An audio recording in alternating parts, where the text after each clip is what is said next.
ಹಾಥರಸ್ ಕಾಲ್ತುಳಿತ 114ಕ್ಕೂ ಹೆಚ್ಚು ಸಾವು.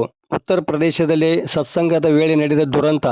ಆಸ್ಪತ್ರೆ ಎದುರು ಹೆಣಗಳ ರಾಶಿ, ಅಂಗಳದಲ್ಲೇ ನೆರಳಿದ ಗಾಯಾಳುಗಳು. ವಿಶ್ವಹರಿ ಭೋಲೆಬಾಬಾ ಅವರು ನಡೆಸಿದ ಸತ್ಸಂಗದ ಕಾರ್ಯಕ್ರಮದಲ್ಲಿ ಉಂಟಾದ ನೂಕುನುಗ್ಗಲಿನಲ್ಲಿ 114 ಜನರು ಮೃತಪಟ್ಟ ಘಟನೆ ಜರುಗಿದೆ. ಕಾರ್ಯಕ್ರಮದಲ್ಲಿ 1 ಲಕ್ಷಕ್ಕೂ ಹೆಚ್ಚು ಭಕ್ತರು ಪಾಲ್ಗೊಂಡಿದ್ದರೆಂದು ತಿಳಿದು ಬಂದಿದೆ.